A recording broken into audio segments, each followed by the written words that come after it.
গেল ১৫ মাসে চট্টগ্রাম বিশ্ববিদ্যালয়ে বিভিন্ন পদে নিয়োগ হয়েছে ৩০০-র বেশি শিক্ষক, কর্মকর্তা ও কর্মচারীর। তবে এসব নিয়োগে স্বজনপ্রীতি সহ নানা অনিয়মের অভিযোগ উঠেছে।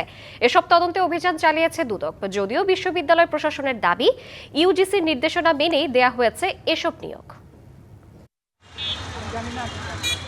গণ অভ্যুত্থান পরবর্তী সময়ে নতুন পদ্ধতিতে শুরু হয় চট্টগ্রাম বিশ্ববিদ্যালয়ের নিয়োগ প্রক্রিয়া। তবে এই প্রক্রিয়ায় অনিয়মের অভিযোগ উঠেছে প্রশাসনের বিরুদ্ধে।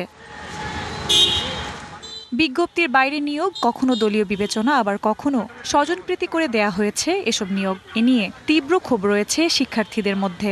আমরা প্রশাসনের বিরোধিতা করতেছি না, আমরা শুধু চাই যে প্রশাসনের বিরুদ্ধে যে অভিযোগগুলো উঠেছে প্রশাসন যেন সেই অভিযোগগুলো নিষ্পত্তি করে। একটা দলকে প্রায়োরিটি দিয়ে, একটা দলকে কেন্দ্র করে তারা প্রশাসন বিভিন্ন সেক্টরে তারা নিয়োগ দিচ্ছে। আমরা দেখেছি বিভিন্ন ক্ষেত্রে তারা স্বজনপ্রীতি করছে। সবশেষ ৫৬৫তম সিন্ডিকেটে উপাচার্য অধ্যাপক শামীম উদ্দিন খানের মেয়ে মাহিরা শামীম ফিন্যান্স বিভাগে প্রভাষক পদে নিয়োগ পান। অন্যদিকে ভারপ্রাপ্ত রেজিস্ট্রার অধ্যাপক সাইফুল ইসলামের ভাইকে বিশ্ববিদ্যালয় কলেজে অধ্যক্ষ পদে নিয়োগ দেয়া হয়, যা নিয়ে তোলপাড় হয়। তবে স্বজনপ্রীতির অভিযোগ অস্বীকার করেছে প্রশাসন। যারা লিখিত, মৌখিক এবং প্রেজেন্টেশন এসব ভালো করে মোট নাম্বারে এগিয়ে আছে তারাই নিয়োগ পেয়েছে। এখানে কোনো ধরনের স্বজনপ্রীতি হয়েছে আমি মনে করি না। ১০০% এটা মিথ্যা।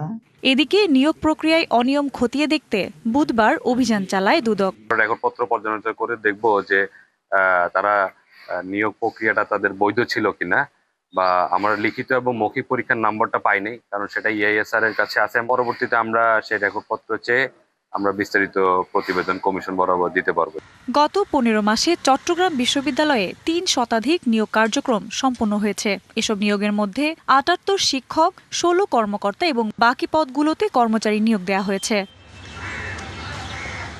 দেশের মানুষের দৃষ্টিশক্তিকে সুরক্ষিত রাখার প্রত্যয় নিয়ে এলো সেফ এলইডি লাইট। স্বল্প সময়ের ব্যবধানে এত লোকবল নিয়োগ নিয়ে উঠেছে প্রশ্ন। তবে প্রশাসনের দাবি, ইউজিসির নির্দেশনা মেনেই নিয়োগ দেওয়া হয়েছে।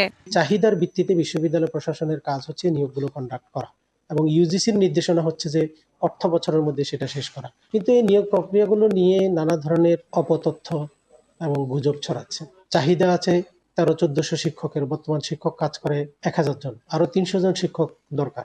আগামীতে স্বচ্ছ প্রক্রিয়ায় নিয়োগ সম্পন্নের দাবি শিক্ষার্থীদের। DBC news desk.